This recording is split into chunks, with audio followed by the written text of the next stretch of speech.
Dear listeners, we would love to get to know you better. Please write in the comments which country and city you are watching us from. Thank you. I stood concealed in the dimly lit corner of the ballroom, observing the couple as they gracefully moved across the dance floor. Their gaze was locked, lost in each other's eyes. With each sway, the woman's chest rose and fell, pressed tightly against her partner's broad frame. They epitomized elegance in motion. He moved like an athlete, and she followed his lead flawlessly. All eyes were fixed on them, drawn by the magnetic connection they shared. There was a bond between them, though perhaps not love. It was stronger than mere friendship. Her honey blonde hair flowed softly, mirroring the gentle movements of the tide as she remained pressed against him, held tightly by the handsome man. Normally, I might have been envious of their connection, but the woman in his arms was my wife of 11 years, dancing with her boss. Instead of envy, I felt a surge of anger and humiliation. This wasn't our first time attending her company's annual awards banquet. We'd been to 8 others over the years, and everyone knew she was my wife. I could sense people scanning the room for me, waiting for the inevitable confrontation. After 3 dances, they left the floor, joining colleagues at a table in the center of the room. I watched as she looked at him with the same bedroom eyes that were once reserved for me. Though I hadn't seen those eyes recently, the disgust inside me only grew. The recurring thought haunted me. It was just a matter of time. Our marriage was teetering on the edge of collapse, the kettle of our relationship about to boil over. I struggled to make sense of the conflicting emotions within me. Fear, hate, and resentment mingled with memories of love, respect, and trust for my wife. It felt like I was fighting a losing battle, trying to hold on to something slipping away. With a heavy heart, I admitted defeat. I had invested months of effort into repairing our bond. I planned romantic evenings, took on extra chores, and tried to engage in meaningful conversations, only to be met with her retreating further into her shell. Flowers, notes, and heartfelt gestures ended up discarded or ignored. I even sent flowers to her workplace, unsure if they ever reached her. What else is there left but to wait? I pondered. Pushing aside these thoughts, I returned to the makeshift bar in the corner and struck up a conversation with Batty, one of Penny's old work friends. "Enjoying yourself?"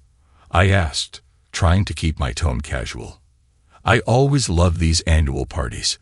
Harry's a big fan of the free drinks," she replied, raising her glass with a smirk. "Same here. By the way, I haven't seen Julian's wife tonight. Did she come?" "Oh, didn't Penny tell you? Julian served her with divorce papers today. Seemed she wasn't fulfilling her wifely duties." Batty was at that perfect level of tipsiness, where words flowed without much filter. I seized the opportunity, not expecting disappointment. "No, probably not, especially on a Friday night. We rushed straight here after work. Didn't get a chance to catch up," I smoothly lied. We had actually taken the afternoon off to prepare, and she could have easily mentioned it during that time. But she chose not to. Refilling my Captain and diet, I grabbed a glass of white wine for Penny and made my way over to where she and Julian were standing, deep in conversation, oblivious to my approach. "Penny, I got you a glass of wine," I said, offering it to her. She jumped slightly, clearly startled. "Oh, you surprised me," she explained, taking the glass. "Thanks, dear." The awkwardness grew thicker as we lingered there. Most guests suddenly found intense interest in the tablecloth or distant corners of the room, avoiding eye contact with me. Some stared, likely pondering my thoughts and level of obliviousness. A young man, about 25, even smirked at me before quickly looking away when our eyes met. It was nearing 1 a.m., and many guests had already left the ballroom, but Penny seemed unwilling to part from her conversation with Julian.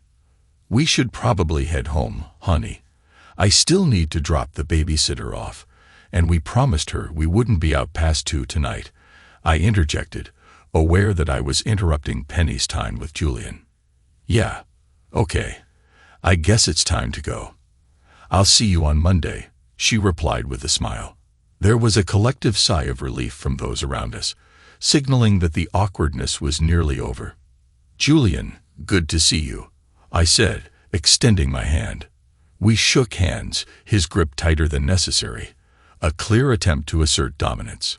He was slightly taller than me, but I outweighed him with a small paunch to prove it. I applied a bit more pressure than usual, locking eyes with him, detecting deception and smugness in his gaze. Finally, he released my hand, bidding us good night. I waved at the remaining guests as we left the room and headed for the car. We drove home in silence, though Penny's smile made her look radiant. Once home, Penny went to check on Mia, our 9-year-old daughter, while I paid Shirley and prepared to take her home. Upon my return, I found Penny already in bed, fast asleep. I checked on Mia, used the bathroom, and retired to the spare room to sleep, my eyes closed with the image of the ceiling in my mind as I drifted into a restless sleep, mentally preparing for the day ahead. I woke up early on Saturday morning, finding Mia already in the family room watching her shows. I gave her a little wave as I stopped in the doorway. "Have you had breakfast yet?" I asked. "Yep," she replied, waving her spoon in the air, splattering drops of milk onto the carpet. "Okay, be quiet. Mom's still asleep, and I have work to do in my office." "Okay," Mia whispered. "Okay, Dad," she replied a little too loudly, and I chuckled. Well, that didn't work.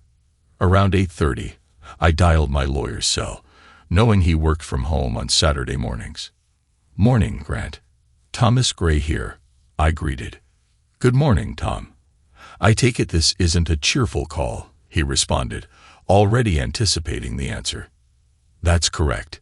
It's time to put the plan in motion. Found out that Julian served his wife yesterday. Do we know if Penny has seen a lawyer yet?" "I don't think so, but I'll give the sleaze a call and make sure," Grant replied. "I'll meet you in half an hour at the coffee house.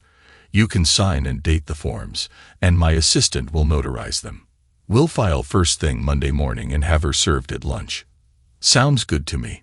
See you shortly," I agreed. I arrived early at the coffee shop, offering a weak smile to the cute barista as I collected my order. Finding a comfortable chair by the fireplace, I let my mind wander. Never did I imagine I'd be divorcing the love of my life. It's hard to pinpoint the exact moment when you realize your comfortable life is ending, but I can get pretty close. It was a traffic ticket, one of those automatic red light camera fines. You know, where they capture a picture of the driver's face, the car's license plate, and the date and time. That was the tipping point. I stumbled upon the ticket while sorting through the mail. I chuckled, knowing immediately it was Penny's. She always pushed those lights when she was in a rush. Opening it, I planned to quietly pay it without mentioning it to her. Confronting her about it wouldn't lead to anything good. There in the photo of the driver was Penny, and next to her, the shoulder and arm of a man. His face wasn't visible, but I knew who it was. It could have been innocent, lunch, a meeting, anything. I checked the date and timestamp, March 5th. Something about that date didn't sit right with me. It wasn't that long ago. I scrolled through my phone and found our text messages from the 5th. Penny, 11:19. Dropping by Batty's after work to pick up clothes for Mia. I remember thinking it wasn't unusual. Batty's daughter was a couple of years older, and we'd get cute things from them, though I thought Batty usually brought them to work. Still, my radar wasn't beeping. Tom, don't worry. Do you want me to make dinner? Penny, yes. Tom, what time should I expect you? Penny, at 6. We can chat for a minute. Tom, all right. Have fun. Penny, thanks. We will. That woman, I thought, checking the intersection on Google Maps. It was on the opposite end of town from where Batty lived. Still, it could be innocent, right? Then I started connecting the dots. Since late November, Penny had been distant. Throughout the holidays, we argued over trivial matters. By January, she avoided holding my hand while shopping or walking. Our conversations dwindled to work or Mia. We stopped discussing our dreams, family vacations, or our future. I've had a trust fund since childhood. My great-grandfather invested in undeveloped land in the Pacific Northwest, logging and profiting from it. As the local city expanded, he sold parcels back, benefiting me with a hefty sum. It grew further upon my grandfather's passing. I never needed to dip into it since my family was self-sufficient. The balance grew with interest. After my father's death, inheriting his estate, I merged his trust with mine. With our accumulated wealth, the three of us were close to being set for life. But Penny and I continued working to grow our capital in preparation for retirement. I was encouraged to obtain a prenuptial agreement to protect the fund when Penny and I got married. Every few years, we updated the prenup and our wills. One thing that remained constant was the standard "what's mine is mine," and "what's yours is yours" divorce clause. We did add a provision for Mia to receive an education in the event of my death or if we divorced. Of course, there were provisions concerning the circumstances surrounding my death. Naturally, Penny wouldn't receive anything if she had a hand in my demise. Because of this, I had access to a family lawyer and accounting services for years. I contacted my lawyer and got the name of the best local divorce attorney. I arranged a meeting with him by the end of the week to explore my options. Since we have a solid prenup, he wasn't worried about any financial issues. I explained that I wasn't ready to take any drastic actions at this point, just wanted to know what steps to take next. "Well, Tom, we could have a private investigator look into what's going on and see if there's anything to worry about. Unfortunately, all my investigators are busy right now. It would be several weeks before they could invest any time in your case," Grant Stewart explained. "I really don't want to wait. I'm already losing sleep over this. Are there any other options?" I asked. "Well, there is one. He's trying to get things started, but few really trust him. We call him David the Sleaze," Grant explained. "He's an ex-cop who was retired due to a history of complaints and some questionable activity. He could get started right away, but I don't know if I would recommend a lasting relationship with him." "Why do you call him the Sleaze?" I asked, laughing.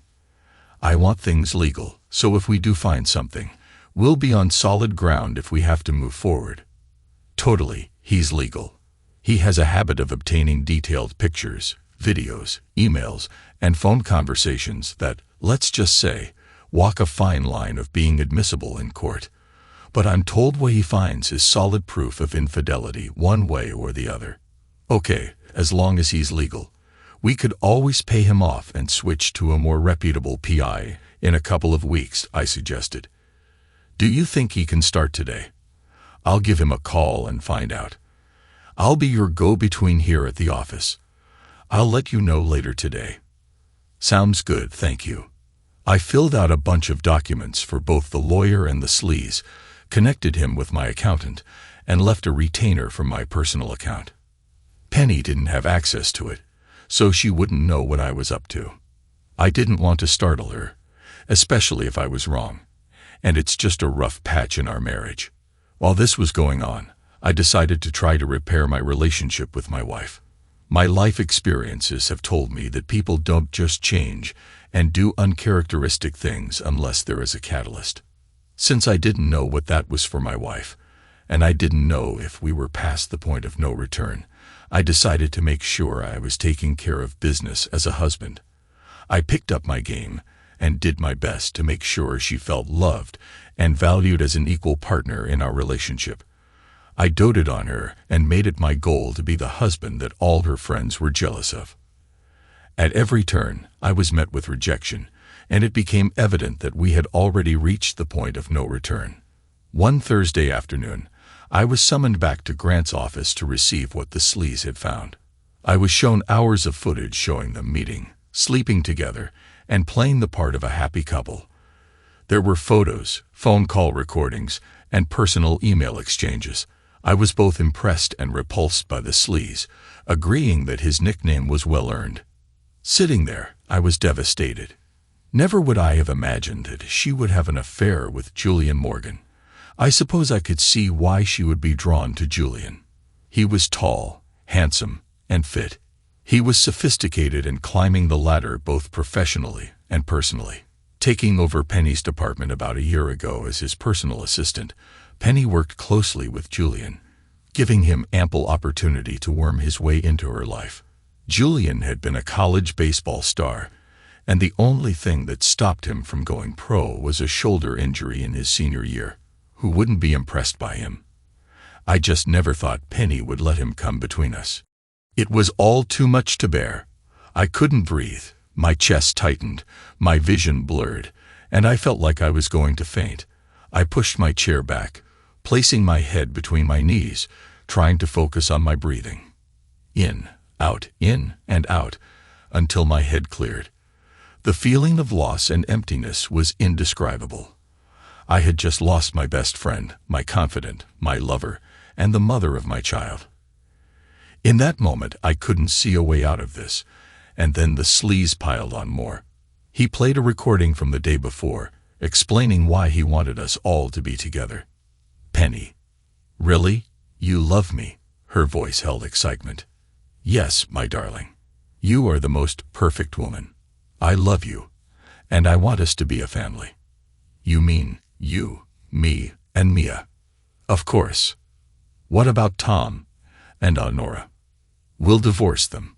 You'll get Mia, and we'll live as a happy family. There was a pause in the conversation, and I imagined Penny was processing the bomb her lover had just dropped.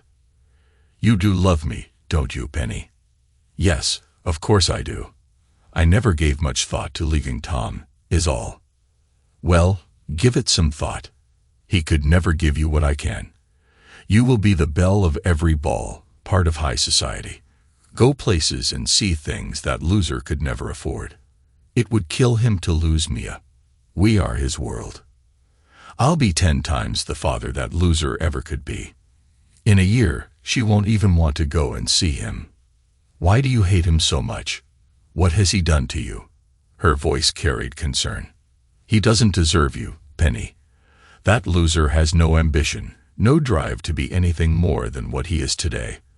The job making someone else rich. Penny, you do know he's a plant manager, right?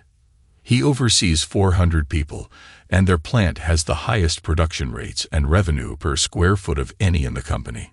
He's weak, a weak beta who had no drive or ambition in school, and he hasn't even earned his MBA. He's served his time. I can tear him down any day of the week. Julian, don't think you're that much better than Tom.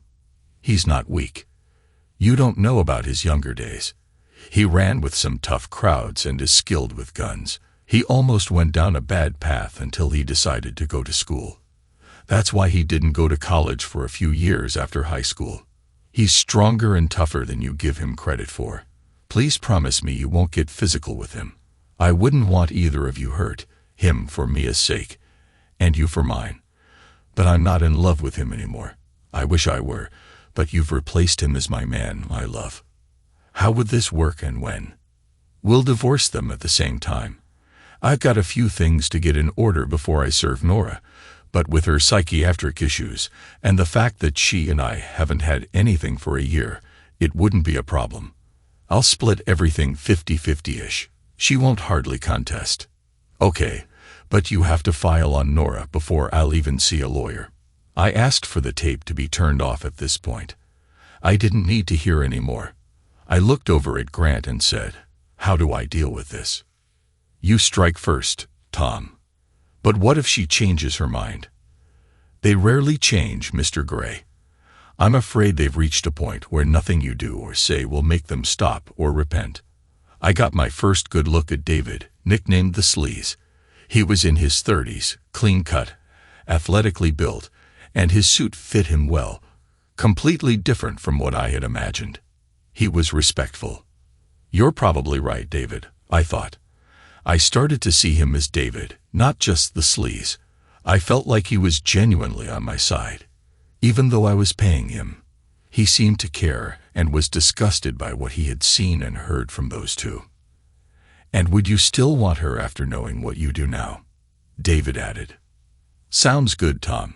Can I start working on the framework of the documents, and we can fill in the details later or scrap the whole thing if you want? Yes, let's do that. That has my personal number on it, Mr. Gray, in case you ever need me on the side. Seriously, though, thank you for the offer. I don't think I could do that to Penny, but I like knowing I have a friend if I decide to go down that path. David smiled at me and waved as he headed for his car. All weekend long, I dwelled on my choices, barely able to concentrate on anything else. It seemed Penny hadn't even noticed I was deciding the fate of our family. It occurred to me that she had already made that decision for all of us. I grappled with feelings of doubt, anger, fear, and frustration. The most painful part was the humiliation and loss of my perceived manhood. My self-identity was wrapped up in my work and my family. Who would I be without my family? I wondered. I worried about Mia and how she would navigate this next chapter. The thought of that arrogant bastard raising my daughter irritated me. I even had flashes of him walking her down the aisle at her wedding. My emotions and thoughts were a chaotic mess. No matter how much booze I poured over them, clarity eluded me until Sunday morning. Sitting on the back deck nursing a hell of a headache, it dawned on me that this was probably going to happen, no matter how much I fought it. I had already lost my wife. I could see the contempt in her eyes. I had already lost my family. What mattered now was on whose terms and under what conditions I would lose everything. Then an old saying struck me. Lead, follow, or get the hell out of the way. Well, I wasn't going to step aside, and I certainly wasn't going to follow those cheaters. So I had only one choice, to lead. Monday morning, I rang up Grant. Grant, Tom Gray here. Good morning, Tom. Any closer to a decision? Yes, I have. I want you to complete all the required documents, including only the legal pics David obtained. Split everything 50-50. I paused. Do you want to sell the house? Yes, we took a low-interest loan from my trust fund to buy it, so we've been paying ourselves all this time. We'll split any equity we get, but I'll recover the full loan amount and interest we've paid over the years. It's a win for me, I explained. Also, please add $200,000 for Penny out of my trust. Consider it payment for services rendered. She might be more amiable if she knows she isn't walking out of this completely broke. I want primary custody of Mia. I know it'll be tough, but maybe David can find some dirt on our boy Julian that would make him look less like a suitable father to a young girl. I heard he was a first-class frat boy in college. Maybe he got a little fresh with some of his conquests. Sick David on him, please. Have a backup plan for Mia. If we get too much pushback on the primary custody thing, write up the most generous shared custody plan you've ever heard of. I stopped for a second to let Grant catch up. Also, I want to sue Julian for alienation of love and affection and find a way to get his wife Nora involved in the mess.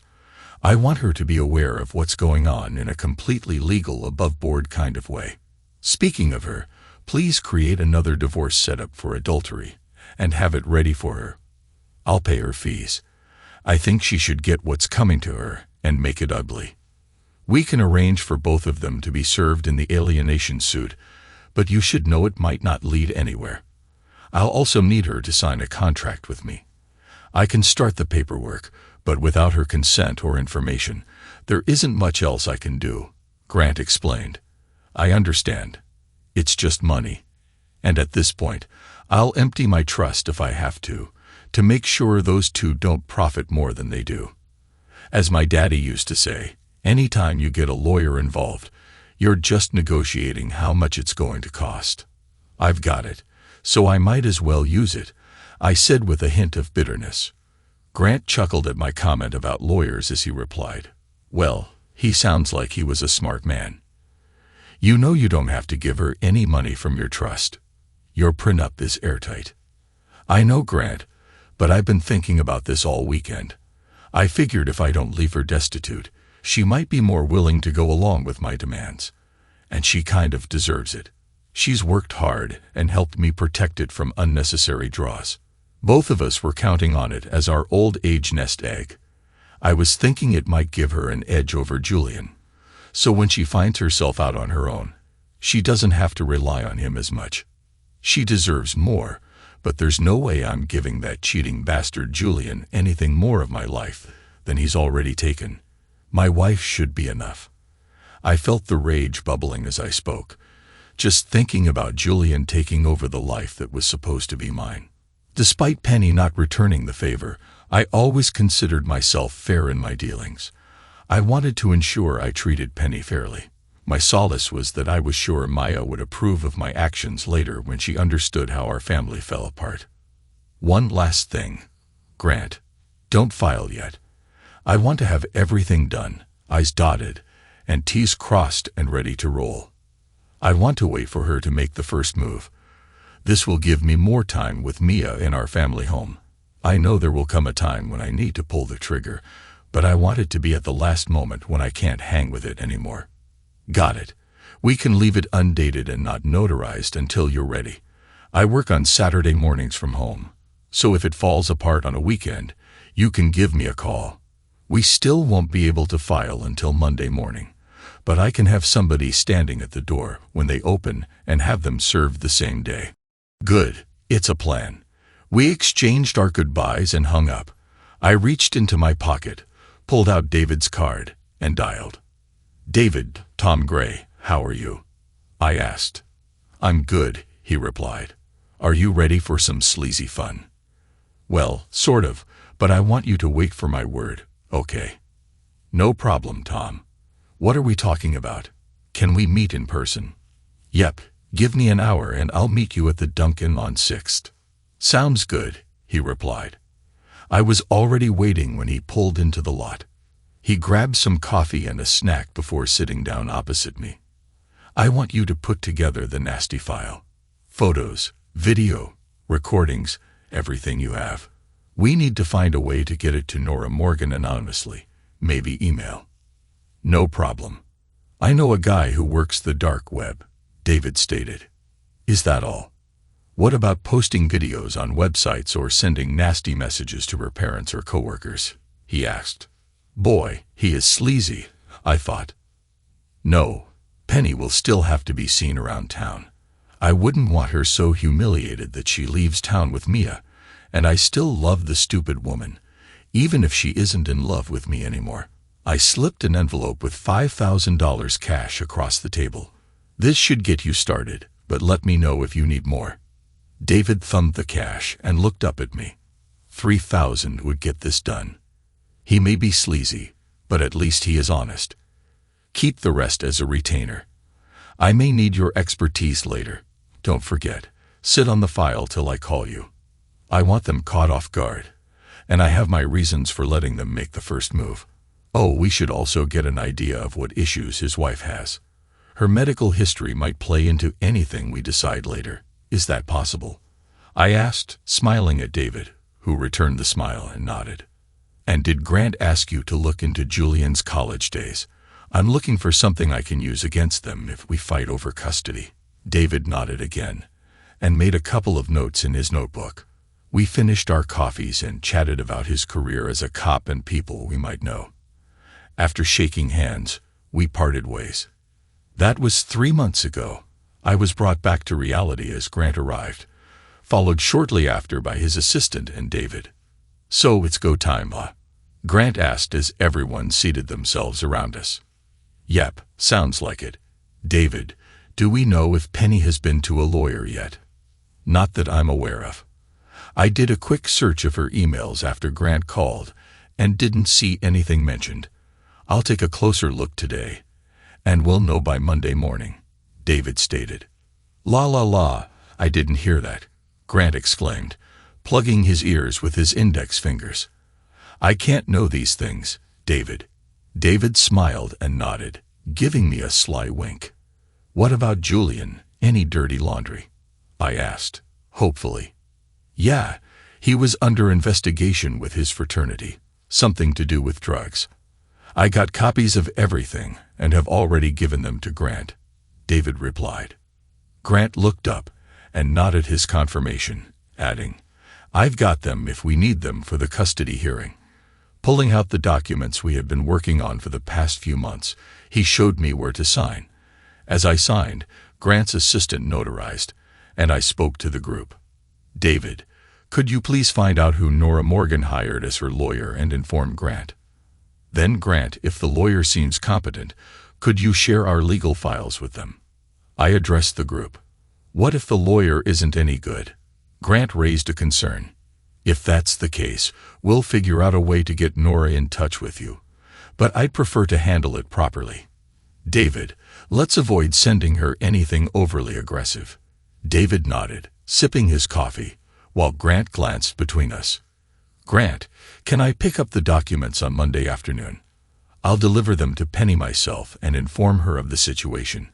Then could you arrange for official serving on Tuesday? Grant nodded in understanding, instructing his assistant about the filings and preparing for Tuesday's serving. And then I'd like Julian and their company to be served on Tuesday afternoon. I suppose we can drop Nora from the alienation suit since she'll be informed soon. Grant, you can share the file with Nora's lawyer on Monday afternoon, provided he doesn't interfere with my discussion with Penny Monday night. I leaned back, sighing. By Wednesday, things should be well underway. Tom, have you thought about where Penny will stay Monday night? Grant asked. Not until now. Any issue with her staying at the house for a few days? No, as long as you don't end up with a restraining order, and she agrees. I wouldn't recommend sharing a bed. Legally, it might not be an issue, but it could be uncomfortable for you. I'd be worried about what a less than ethical lawyer might do with that information, Grant cautioned. Okay, I'll give her a week to find a place. We're not romantically involved right now. I don't see a problem. Oh, did you mean actually sleeping in the same bed? But our documents do grant me temporary control of the house and Mia, right? I clarified. Yes, until her lawyer files a motion and reverses it all, or until we come to an agreement. I meant actually sharing a bed. It might give a strange impression in the legal documents, Grant clarified. No worries, we're not sleeping together now. Hey David, what did you find out about Nora's medical situation? She's been battling depression and bipolar disorder for years. Apparently, the medication killed her libido, and Mr. Wonderful went looking. David seemed about to add more but stopped himself, remembering Julian was involved. I smiled at him. I don't suppose we need to know how you found this out. David just smiled and shook his head, while Grant pretended to be shocked. Grant, is that a concern for us? I asked. Not immediately, but it might come into play later, especially regarding custody arrangements. We could include it as a condition in the final draft to ensure Mia is never left alone with her. Grant was jotting down notes on his iPad as he spoke. Okay, I don't see it being an issue since they don't have kids and they're divorcing as well. Better to be safe than sorry later. I winced inwardly. Divorce was a nasty business. We chatted a bit more before each of us ended our strategy session and went about our day. I felt a bit down for the rest of the weekend. The tasks I had to carry out on Monday weighed heavily on me. Not that I expected Penny to notice. On Sunday, I phoned my aunt and arranged for her to pick up Mia from school on Monday and have her stay overnight, so I could have a discussion with Penny about some important family matters. They lived on a farm outside of town, and Mia always enjoyed spending time there, playing with their dogs and helping with the animals. My aunt would drop Mia off at school on Tuesday, and I planned to break the news to Mia that evening. I informed Mia of the arrangements, and though she was excited, she seemed a bit puzzled why it was on a Monday night. I brushed it off, telling her that Mom and Dad needed some private time to discuss things. She reluctantly accepted it. I had been sleeping in the spare room more frequently. And once again, Penny didn't mention it. She seemed relieved when she saw me heading there at bedtime. I lay in bed on Sunday night, going over my checklist and reviewing my plan, eventually drifting off to sleep in the early hours of the morning. Bright and early on Monday morning, I called my VP of operations and explained that I needed the week off. I also contacted my assistant and senior production manager to brief them on anything they needed to know while I was away. Around 1 p.m., I stopped by Grant's office and found David there as well. The stack of papers on the desk and the buzz of activity in the office indicated that everyone had been busy. "Tom, we filed at the courthouse this morning, and here are Penny's documents as you requested. We've also arranged for the official service at your home around 9 a.m. on Tuesday. Does that work for you?" Grant asked as he handed me the envelopes. "Yeah, that should work. I'm going to suggest to Penny that she takes the rest of the week off.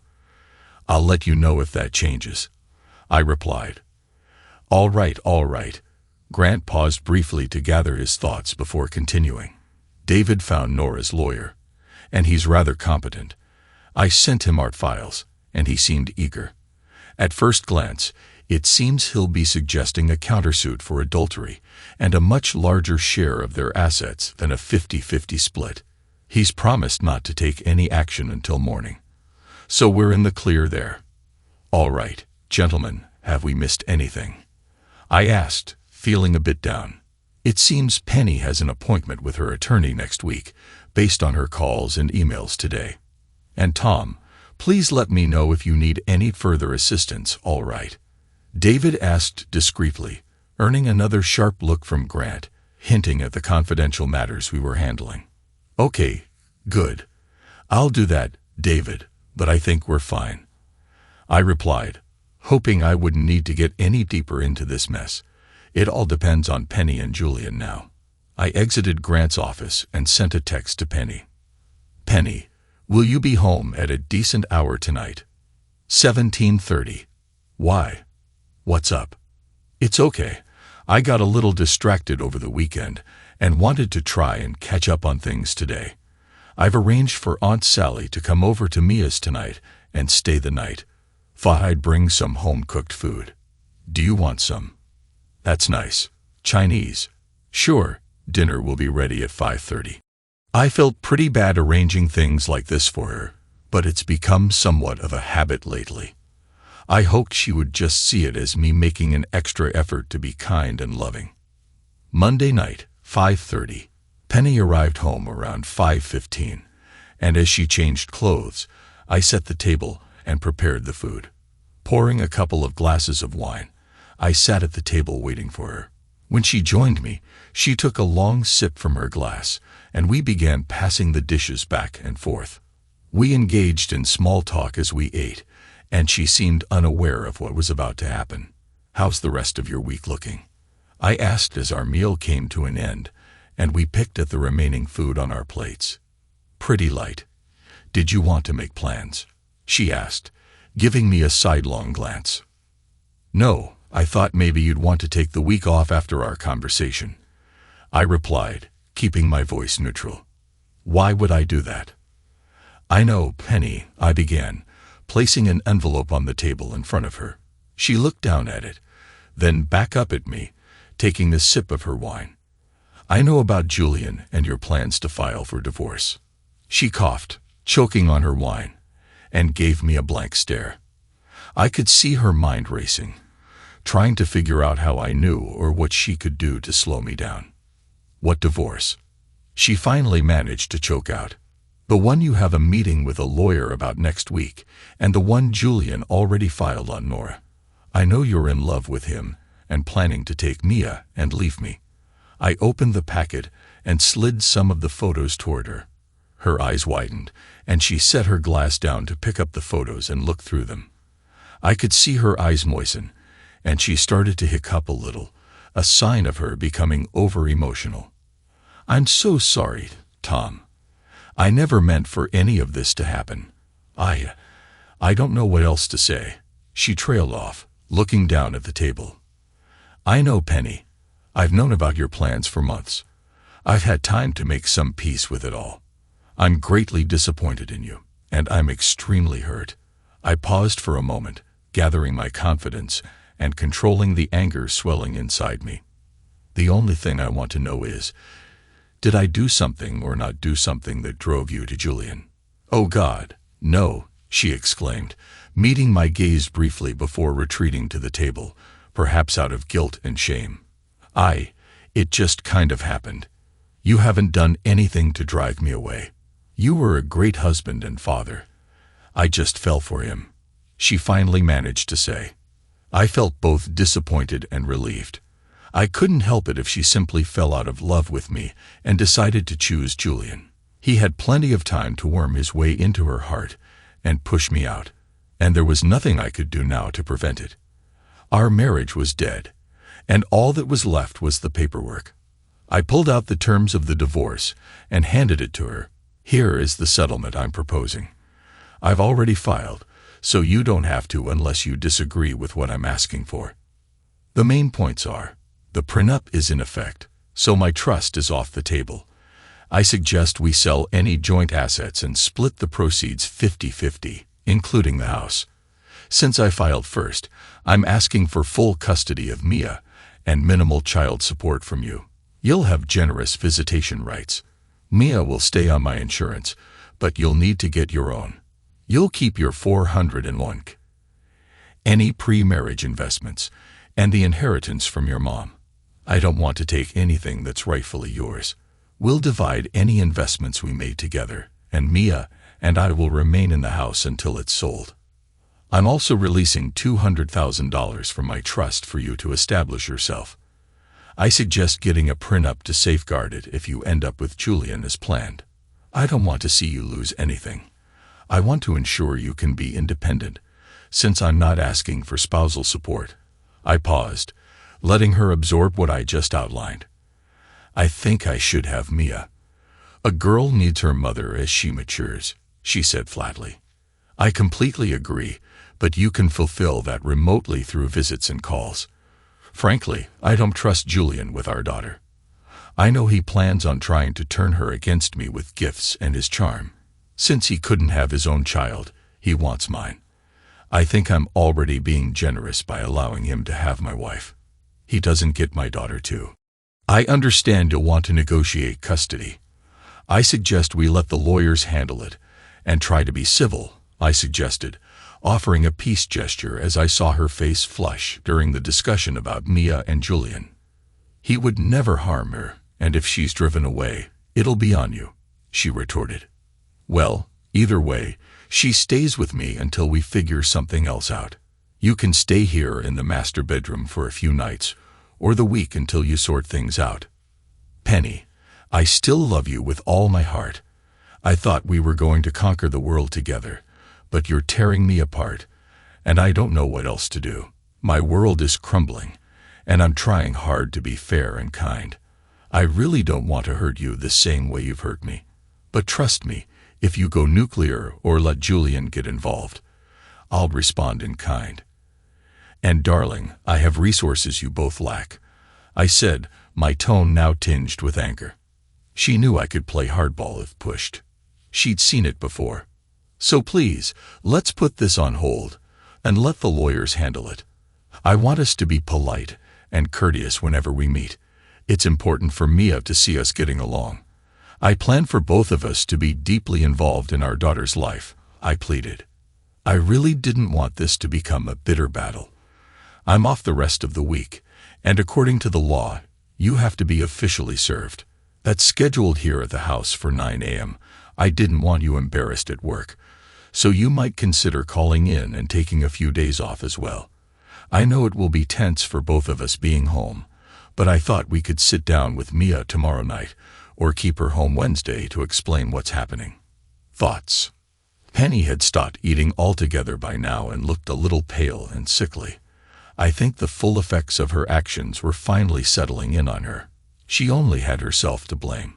I was blissfully unaware until she set off this storm. She looked up at me, resembling a fish out of water, and then said, "Okay, Tom, you've obviously planned well and got ahead of us. I'm not sure how, but you did. I'll call into work first thing and at least be home through Wednesday. Do you think Sally can keep Mia tomorrow night as well? Maybe just keep her out of school tomorrow and bring her home Wednesday morning so we can talk. I'll call Aunt Sally right away." "That sounds like a good plan," I replied, noticing the faint hint of resignation in her tone.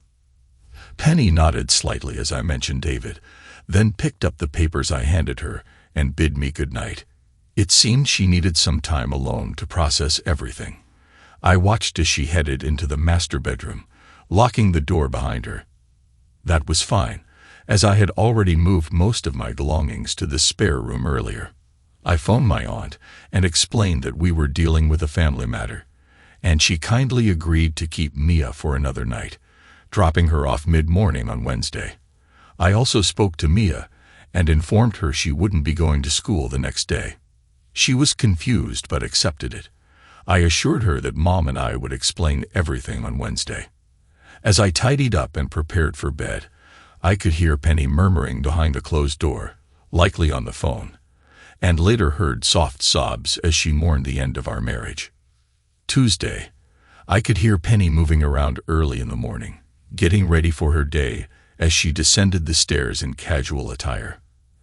At exactly 9, she opened the door to accept her official documents and package, except for the photos and transcripts, which she must have reviewed last night in her room. After grabbing her keys and purse, she hurried out without mentioning her destination, but I assumed she was meeting Julian, her lawyer, or someone else for support. Later in the afternoon, Grant called me to inform me that both Julian and their company had been served with our lawsuits. Apparently, Julian was also served with Nora's countersuit around the same time and was visibly upset. Grant advised me to keep a low profile and be cautious, as the server mentioned Julian had made threats toward me. I never thought Julian would act so recklessly, considering he was getting what he wanted. Nevertheless, as a precaution, I retrieved my .45 ACP 1911 from my gun safe, ensured it was loaded and ready, and discreetly tucked it beside me in my chair as I watched TV. A few hours later, I was at the sink when I spotted a black BMW screeching to a stop in my driveway, with an enraged Julian jumping out and retrieving a baseball bat from his trunk. Sensing danger, I quickly retreated to my chair where my cell phone lay, ready to dial 911. With the door securely locked, I felt a sense of safety. I called 911 and informed the operator that there was a man in my driveway with a baseball bat, my wife's boyfriend. Units were dispatched. Just as I made the call, I heard another vehicle pull up outside, likely Penny, given the commotion I could hear. Then, amidst the chaos, there was a sharp yelp. My heart raced as the front door shattered under a solid kick, and an enraged Julian barged in, shouting at the top of his lungs, "You bastard! You got me fired and ruined my divorce." His fury was palpable, but I remained calm, my hand instinctively reaching for the grip of the pistol. Feeling its weight reassured me. Julian swung the bat wildly, his words filled with venom. "I took your wife, and now I will kill you and take your daughter too, you asshole." I let Julian advance a few more feet before I drew my pistol from the seat cushion. His eyes narrowed with rage, but his judgment was clouded. With the bat raised above his head, he was no threat from 25 feet away. The crack of the cartridge in the chamber was deafening. I fired 3 bullets, and they reached the target. Julian fell down and didn't move again. Amidst the chaos, the screams echoed in my ears, amplified by the ringing from the gunshots. Sirens wailed in the distance, and the responding officers' shouts became audible. Uncertain of the gravity of the situation, they swiftly placed Penny on her stomach and handcuffed her near the open door. Her cries persisted until she began to vomit, purging whatever she had ingested or tasted. Still reeling from the shock of the unfolding events, I finally focused on the gun aimed at my face and the officer's frantic orders. "Freeze, drop the gun," he commanded. Coming to my senses a bit, I complied, letting go of my weapon and following his instructions. I lowered myself to the floor. Epilogue. The following weeks were a whirlwind of chaos and stress. Julian was pronounced dead at the scene. Later, I found out from police reports and eyewitnesses that he had been served with my lawsuit and updated divorce papers from his wife almost simultaneously. It didn't take him long to realize the photos came from me. Penny was beside him when he opened the envelope from his wife and confirmed she had the same set of photos. Moments later, They were both summoned to the VP's office, where they confessed their affair, unaware of the consequences. The executives, feeling the need to make a statement, promptly fired the managing director for engaging in an affair with a subordinate. In that moment, I became the embodiment of evil for Julian. He believed I needed to pay for standing up against him and thwarting his plans. Grabbing a souvenir bat from his office, he decided to come to my house. Penny spotted him through a second-floor conference room window and realized where he might be heading. She intercepted him in our driveway, attempting to calm him down before he could harm me. Of course, neither of them knew I had been forewarned of their arrival and was prepared. Penny ended up with a black eye when Julian pushed her aside while trying to force his way into the house. Thankfully, that was the extent of her physical injuries, but the emotional toll was immense. She suffered from nightmares for months, keeping several counselors busy. We spoke briefly a couple of times amidst the chaos of police interviews, legal proceedings, and court visits, but we never delved into a serious discussion about what happened in our house. Penny became a mere shadow of her former self, losing her husband, lover, and daughter within 24 hours. The toll was heavy, and she never recovered. She stuck around for the divorce proceedings, and maybe a month after they were finalized. She didn't hire a lawyer or contest anything. I easily gained custody of Mia. Surprisingly, she never claimed her share of the financial settlement. Grant held onto it for her, but eventually returned it to me a year later. She never returned to her home, opting to stay with friends and family until she vanished without a trace. Penny had a few supervised visits with Mia, but they were inconsistent. I made sure Mia was ready for every scheduled visit, whether we had confirmation from Penny or not. She would only show up about every fourth time. I later learned that Penny had become addicted to painkillers and other prescribed narcotics, trying to cope and function as an adult. By the time she disappeared, she was unemployed, alone, and penniless. Neither Mia nor I, nor anyone she knew, had any contact information for Penny, and she never reached out again. We have no idea what became of her. We lost a wife and a mother. The house was sold, and Mia and I bought another one in her school district, trying to move forward with our lives. We both sought counseling after the traumatic events. I went for 6 months, but eventually had to push the hurt and pain aside and move on. I had a daughter to raise and a life to lead.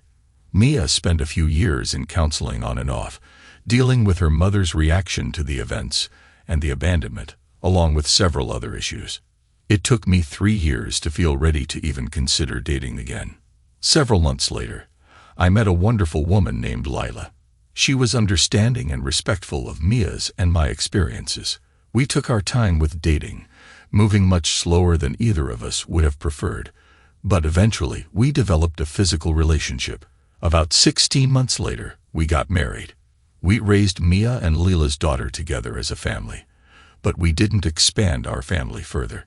Over time, our lives stabilized and improved. Our only rough patches were during Mia's major life events, her high school and college graduations. Each time, I hired David to try and locate Penny, but every lead turned into a dead end. The prevailing belief was that she had likely died alone and troubled somewhere. It was a terrible ordeal, but we made the best of it and moved forward. I was grateful that I had the time to devise a plan of action and had the right people supporting me to see it through. Thanks to everyone who took the time to listen to today's stories. If you enjoyed it, please consider liking and subscribing if you haven't already. Feel free to share your thoughts on the events in the comments below. Take care.